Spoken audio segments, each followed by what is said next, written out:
For the past 2 weeks, we've been telling you about a massive Wisconsin puppy mill that sells beagles for scientific experiments. Now, we know who's buying them. FOX 6 investigators have obtained an internal buyers list from Ridglan Farms. What they are doing is perfectly legal, and one of Ridglan's most loyal customers is now speaking out in defense of animal research. Every year, Ridglan Farms sells more than 3,000 beagle puppies for scientific experiments. In some cases, I need 10-week-old puppies. And every year, they ship nearly 200 of them to Craig Reinemeyer. Ridglan does an outstanding job. They send us animals that are very uniform, very little variation. He is founder of East Tennessee Clinical Research, a private laboratory on a rural farm west of Knoxville. He's also a loyal Ridglan customer. The folks at Ridglan are good, solid Midwesterners. ETCR conducts experiments on dogs for big-name pharmaceutical companies, but Reinemeyer says they work hard to minimize pain.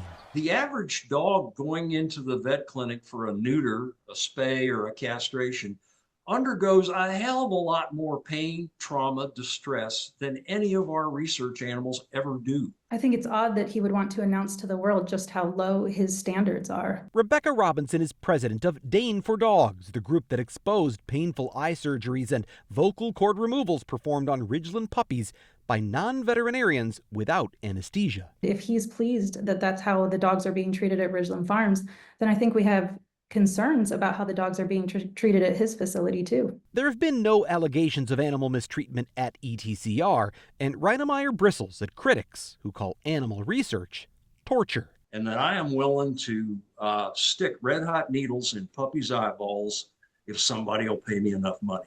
And that ain't the case. His is just one among dozens of companies on a list of Ridglan Farms customers obtained by the FOX6 investigators. In 2019 and 2020, Ridglan's top customer was NASCO, a biological supply company for teachers based in Fort Atkinson, Wisconsin.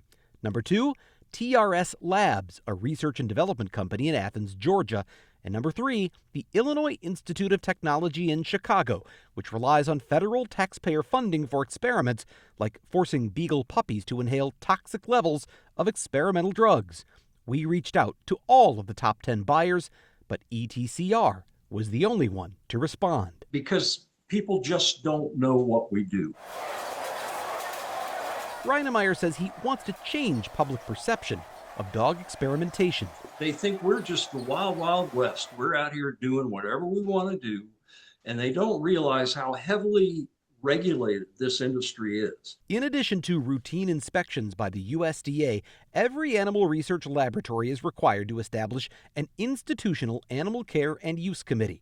The so-called IACUC is designed to ensure animals are treated humanely.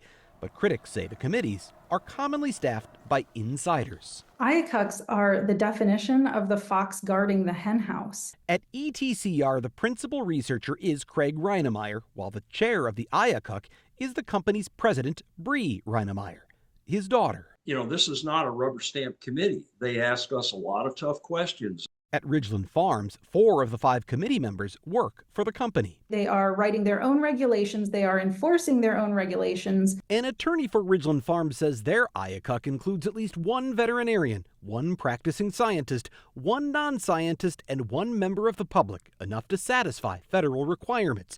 He says Dane for Dogs' assertion that there is something improper is entirely unfounded. Are they just rubber stamps for entities?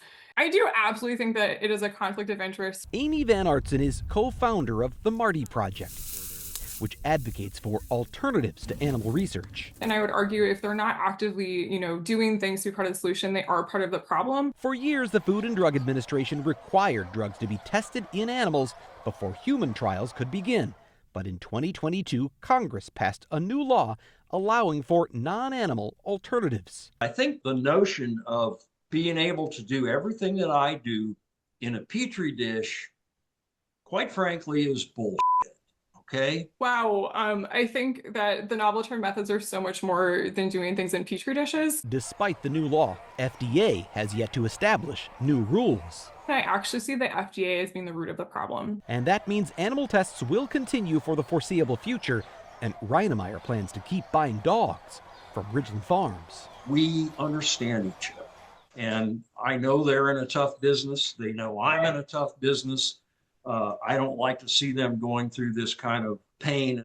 Last month, Dr. Reinemeyer submitted a 2-page letter to the Wisconsin Veterinary Examining Board in defense of Dr. Richard Van Dommelen, who is facing a motion to suspend his license. We asked Reinemeyer for a copy of that letter, but he sent us only the first page. Through an open records request, we now know what was on page 2. In it, Dr. Reinemeyer defends the so-called cherry eye surgeries performed by Ridglan employees without local anesthetic. He says he does not believe those constitute animal cruelty.